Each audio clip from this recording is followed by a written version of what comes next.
Joseph Tounel, merci à vous de nous accueillir dans vos locaux pour nous entretenir sur cette fameuse réforme des retraites. Place d'Armes est très sensibilisée aujourd'hui à toute la dimension institutionnelle et à ce fameux délitement de la France, et la réforme des retraites, en tout cas sur la forme tant sur le fond, traduit bien un petit peu ce délitement. Alors sur la forme, c'est toute la partie négociation. On voit bien que Macron va jusqu'au bout de sa logique dans le cadre de la suppression des corps intermédiaires, on a bien vu que le débat à l'Assemblée nationale ne donnait rien, que vraisemblablement au Sénat ça passerait assez facilement, mais quid de la représentation syndicale et tout comme ça de la représentation du peuple. Pour revenir sur cette réforme des retraites qui est quand même très compliquée à bien comprendre, il y a les régimes spéciaux, il y a ce fameux article 7 qui est peut-être justement un petit peu trop vulgarisé, puisqu'en gros ça se résumerait à un passage de 62 ans à 64 ans. Il y a certainement d'autres clauses, d'autres résolutions qui sont prévues dans cette loi et qui sont un peu plus complexes, il y a la pénibilité notamment. Donc l'objet de notre entretien est justement de simplifier un petit peu tout ça, de débroussailler toutes ces difficultés de compréhension. Ma première question, ce serait justement donc de pouvoir revenir en quelques mots sur les enjeux de cette réforme des retraites et pourquoi elle intervient maintenant. Alors déjà, vous avez raison, c'est complexe parce qu'il n'y a pas un système en France, il y a des systèmes. Un système majoritaire qui concerne les salariés du privé, 74% des salariés, et des systèmes qui concernent les fonctions publiques d'État, fonction publique territoriale, fonction publique hospitalière, et les régimes spéciaux, plus quelques régimes particuliers. Pour ce qui concerne les salariés, je mets de côté tout ce qui est les retraites pour les professions libérales, les artisans, les commerçants, etc., qui n'est pas le sujet de la réforme aujourd'hui. Il faut partir sur quelques principes relativement simples. On a d'abord le choix entre la répartition ou la capitalisation. La répartition, c'est affirmer qu'il y a une solidarité intergénérationnelle, c'est-à-dire affirmer que ceux qui vivent en France aujourd'hui, qui est quand même un pays évolué, même si on est un pays qui est gentiment en train de s'effondrer, on a quand même beaucoup de chance d'être en France. Cette chance, elle n'est pas née comme ça, elle est née par le travail des générations précédentes, leur travail, leur labeur, leur souffrance, leur sacrifice parfois. Affirmer la solidarité intergénérationnelle, c'est ne pas ignorer notre histoire, et c'est de dire, mais alors j'ai une responsabilité aussi pour transmettre aux générations futures. Ou alors, on a le choix de la capitalisation, qui est de dire, voilà, on va confier tout ça au marché financier, chacun va mettre des sommes d'argent en fonction de ce qu'il a envie et de ses possibilités. Ça s'appelle de l'hyper-individualisme. Est-ce qu'on construit une nation sur les désirs, l'accumulation des désirs et des possibilités individuelles de chacun? Je ne crois pas. Donc c'est pour ça que je suis très attaché au système par répartition. Dans le même temps, le système par répartition demande qu'il y ait des équilibres qui soient respectés. Le cœur du sujet sur les équilibres, pas pour aujourd'hui, mais pour dans une génération, c'est la natalité, c'est le remplacement des générations. Avec un choix relativement simple. Est-ce que on se remet avec une politique familiale proactive, très forte, qui a été abandonnée depuis déjà plusieurs dizaines d'années, ou alors, est-ce qu'on fait appel à l'immigration? Il me semble que sur un choix comme celui-là, il serait légitime de poser la question aux Français pour qu'ils décident, en démocratie c'est comme ça que ça se passe normalement, de leur avenir. Ça, il n'en est pas question dans le projet de loi. Voilà. Il n'y a pas de solution référendaire aujourd'hui. Non mais dans le projet de loi, on n'aborde même pas le problème de la politique familiale et de la natalité, alors que c'est le cœur du sujet. Premier élément qui fait dire que c'est un mauvais projet de loi. Deuxième élément, c'est qu'on nous raconte tout et n'importe quoi. On s'imagine, on entend que le système est en déficit chronique. C'est faux. Donc alors, le passage de 62 à 64 ans serait un faux. Je vais y venir, mais déjà, il faut poser les choses. Donc 74% des salariés, c'est le privé. Le privé, le système est à l'équilibre aujourd'hui. Et le privé, il y a deux strates. Il y a la strate qui est le socle, c'est l'assurance vieillesse, qui aujourd'hui est à l'équilibre. Les derniers chiffres connus qui datent de 2021, c'était un déficit de moins de 3%, et ça ne faisait que se réduire, c'est-à-dire que là, pour 2022-2023, c'est l'équilibre, et 3% de déficit, c'est epsilon. Et il y a une surcomplémentaire, toujours pour le privé, obligatoire, qui, elle, n'a jamais été en déficit, n'a pas un emprunt, n'a pas une dette, et a 72 milliards de réserves. Donc pour le privé, il n'y a pas d'urgence. La seule chose, dans une génération, comment on assure le remplacement générationnel. Pour le public, c'est plus complexe parce qu'il y a des systèmes. Et donc regardons les systèmes. Moi, je trouve tout à fait légitime et normal, par exemple, que les militaires aient un système particulier qui leur permette de prendre la retraite plus tôt. Mes amis commandos parachutistes, par exemple, à 60 ans, c'est un peu vieux. Donc on comprend, et en plus, quand ils sont sur le terrain, dans les missions, notamment en Afrique, et qui restent pendant 4 mois, 5 mois, 6 mois, il est normal qu'on le prenne en compte. Donc il faudrait intelligemment regarder, pour tous ces régimes particuliers, comment ça se passe. Pourquoi il y a une agitation comme celle-là? Il y a sans doute deux raisons. La première, elle est uniquement budgétaire. Monsieur Macron a fait des promesses au niveau de l'Europe. Et donc, pour tenir ces promesses au niveau de l'Europe... Anti-Covid ou post-Covid? Oh, les deux. Les deux. Monsieur Macron fait souvent des promesses. Avant, pendant, après. Hein. En même temps. Et en même temps, voilà. Et donc, pour faire plaisir à l'Europe, pour tenir ses engagements vis-à-vis de l'Europe, il faut qu'il fasse diminuer le déficit de ce qu'on appelle la sécurité sociale. Et le système de retraite est dans le calcul de la sécurité sociale. Et donc, il prend un moyen, mais ce n'est pas pour assurer les retraites, c'est pour lutter contre un déficit considérable, parce que la partie déficitaire des retraites vient de l'État et de tout ce qui est lié à l'État, les grandes entreprises qui étaient des entreprises publiques ou qui le sont toujours, comme les SNCF, les RATP, etc. Voilà où est la réalité. Derrière, il y a de l'idéologie aussi. Et puis derrière, il y a une petite voix qui arrive, on la voit arriver du côté du Sénat, sur la capitalisation. Voilà. En disant, et ça aussi, je pense que c'est un des objectifs de nous entraîner vers le système de capitalisation. Ce qui pour moi est un grand danger, on l'a vu. Voilà. Quand il y a une crise financière, moi je voyais un reportage il y a quelques semaines à la télévision sur un shérif américain. Alors un shérif c'est un cadre supérieur. Hein. Shérif américain qui avait plus de 72 ans, qui était à la retraite, mais comme il avait mis ça dans un fonds de pension qui avait fait faillite, eh bien il travaillait dans un supermarché à mettre des boîtes de conserve sur l'étal du supermarché, dans les rayons, parce que sa retraite était passée à zéro. Pas de chance. Sans aller aussi loin, il y a eu le problème des retraités en Allemagne, il me semble, où certains d'entre eux avaient perdu justement leur retraite parce que c'était investi. Alors on a plusieurs cas, notamment en Allemagne, je ne sais pas, en Angleterre par exemple, on a le cas de salariés qui a émis dans les fonds de pension de leur entreprise. L'entreprise a fait faillite, le même jour, ils ont perdu leur emploi, leur retraite et leur épargne, parce que c'était de l'épargne de retraite. Donc c'est très dangereux en plus.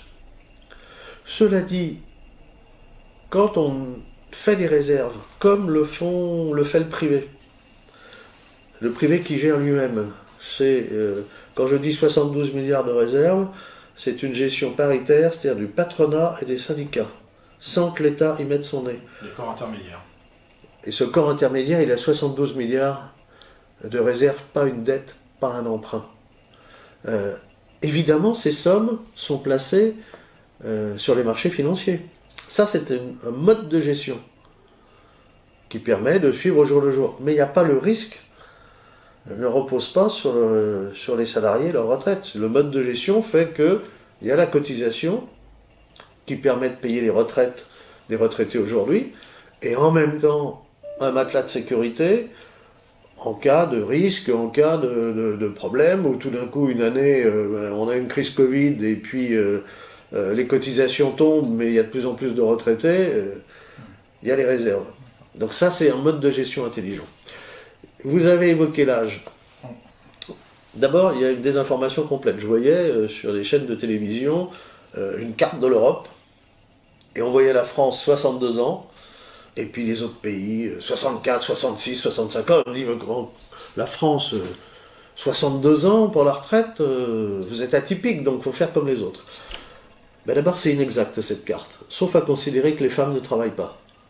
Parce qu'il y a un certain nombre de pays où les femmes peuvent prendre leur retraite avant les hommes. Par exemple, en Autriche, les hommes c'est 66 ans. Mais les femmes c'est 60 ans. Donc j'aimerais qu'on me donne l'information. Il y a d'autres pays d'Europe comme ça. Donc c'est pas l'âge qu'on nous indique comme ça. Il faudrait voir si il y a la même chose hommes et femmes. Alors 60 ans, et si je reprends l'exemple autrichien, mais c'est valable pour tous les pays de l'Union européenne, ils vont remonter petit à petit parce que l'Europe a décidé qu'il fallait l'égalité des genres. Et donc c'était totalement inégal de voir les femmes qui partaient à la retraite avant les hommes. C'est très intéressant de voir comment, sous prétexte d'égalité, on est en train de raboter des droits. Et pourquoi les femmes plutôt? Parce que généralement elles avaient aussi élevé des enfants, etc. Et que c'était la façon de prendre en compte les années où elles avaient pu s'arrêter pour élever leurs enfants. Ce qui est plutôt intelligent à mon sens. Mais ensuite, si je parle de l'âge, et uniquement de l'âge, mais ça ne veut rien dire. Moi, je peux vous promettre tout de suite la retraite à 53 ans pour tout le monde, mais il faut regarder la durée de cotisation. Aujourd'hui, à l'heure où je vous parle, donc pas sur la loi en discussion, sur les textes actuels, une personne qui a 50 ans, qui a commencé à travailler à l'âge de 23 ans, ce qui est la moyenne, ne pourra pas partir à la retraite avant 66 ans. Parce que la personne qui a 50 ans aujourd'hui, on lui demande 43 ans de cotisation. Alors, je n'ai pas fait l'ENA, mais j'ai fait l'école primaire, et je sais que 23 ans plus 43 ans de cotisation, ça fait 66 ans. Et on voit très bien qu'on nous balade, et si je veux traiter de l'âge de départ, il faut que j'associe l'âge à la durée de cotisation, et l'Autriche, 66 ans, oui, mais on leur demande moins d'années de cotisation qu'en France. Ce qui est aussi une différence. Troisième critère qu'on devrait prendre en compte, c'est le montant de ma retraite. En France, en moyenne, c'est 54% de la rémunération. En Autriche, c'est 80%. Et donc, quand on me met des comparaisons, j'aimerais avoir ces trois critères. L'âge de départ, hommes et femmes, si c'est le même ou pas. Deuxième critère, la durée de cotisation. Et troisième critère, le montant de ce que je vais toucher à la retraite. Et on voit que ça. C'est-à-dire que on est dans de l'idéologie, mais on nous ment sur la réalité. Ce qui ne veut pas dire qu'il ne faut pas réformer. Si je prends l'exemple de deux infirmières, une qui fait toute sa carrière dans le public, l'autre toute sa carrière dans le privé. Même diplôme, même âge, même carrière, même tout ce qu'on veut. À la fin, il y en a une qui pourra partir en retraite 18 mois avant l'autre, et qui touchera 600 € en plus par mois. Là, il me semble que quand je fais le même métier, dans les mêmes conditions, avec les mêmes diplômes, etc., s'il y a une réforme à faire, c'est pas brutalement, parce que celle du public qui a des avantages, je ne vais pas lui reprocher. Mais c'est d'arriver à ce que les deux soient traités équitablement, à peu près de la même façon. Ce n'est pas ce qui est proposé.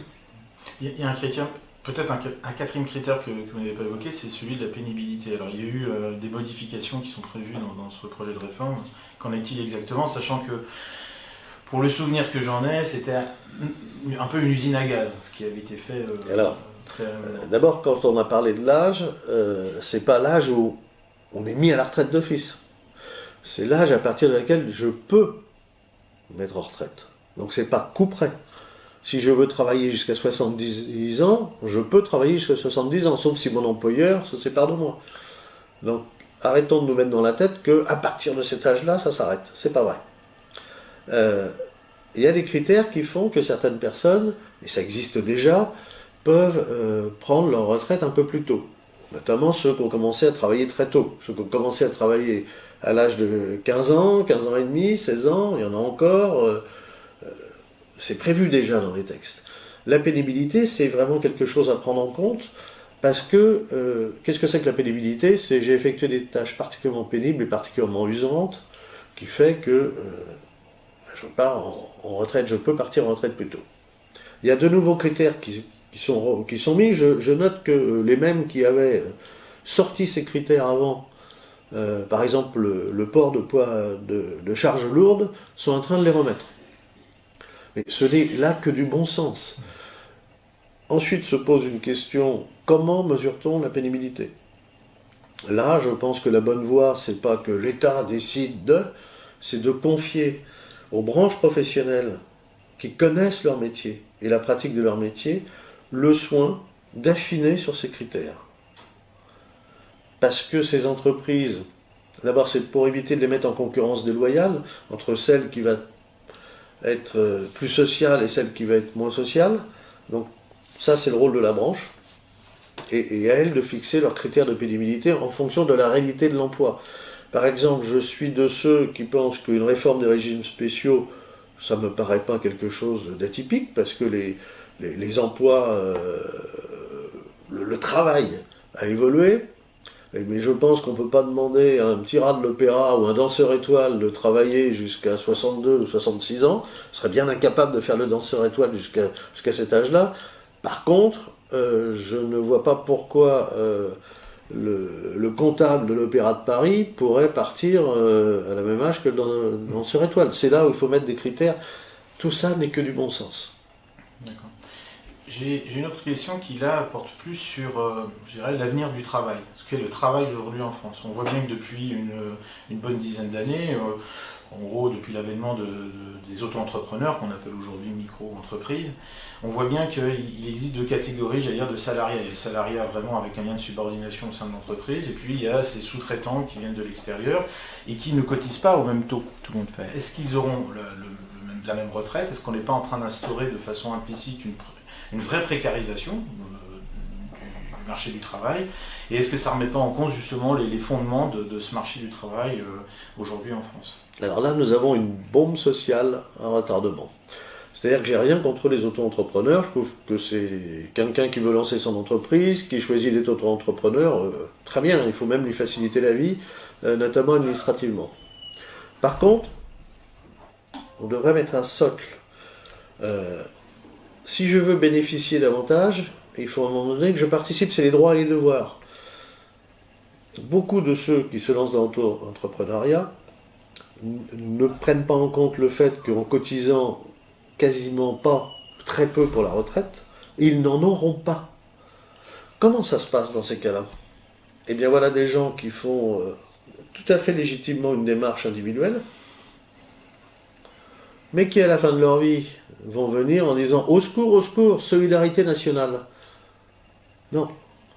Il faut être tout à fait cohérent. Et là, le rôle de l'État serait d'organiser les choses pour que, quel que soit le travailleur, parce que pour moi ce sont des travailleurs, un travailleur c'est un salarié, c'est un indépendant, c'est un commerçant, c'est un artisan, c'est un chef d'entreprise, toutes ces personnes sont des travailleurs. Et bien, quel que soit le travailleur, quand il travaille, il doit participer à la vie de la nation par des cotisations, notamment des cotisations retraite, pour éviter que dans 10, 15, 20, 30 ans, on ait des gens qui nous disent « Au secours, mais je n'ai pas de retraite, solidarité nationale », ce qui a un coût pour la nation. Après, il y a un autre problème avec l'auto-entrepreneuriat, c'est que il y a le côté positif. Je lance quelque chose, je suis proactif, je prends des risques, je suis chef d'entreprise, très bien. Mais il y a aussi un énorme piège. C'est qu'en fait, un certain nombre, pas tous, ne sont en fait que des sous-traitants d'un gros donneur d'ordre ou de plusieurs, qui eux trouvent bien pratique de ne pas respecter ce qu'ils devraient respecter en matière sociale, disant moi les bénéfices je les prends, les risques vous les supportez, et c'est en train de créer un nouveau prolétariat. Et ça aussi et ça touche toute la chaîne de la sous-traitance, etc. À la limite, en dehors de celui qui prend le choix individuel de créer son entreprise, beaucoup de PME souffrent de ce système, avec le donneur d'ordre qui peut tout imposer, parce que quand j'ai quelqu'un qui fait 80% de mon chiffre d'affaires, il peut quasiment tout m'imposer, ou sinon je meurs. Oui, ça favorise cette précarisation. En fait, ce qu'on observe au fil du temps, c'est qu'il y a quand même une perte de la dignité, je trouve, au travail.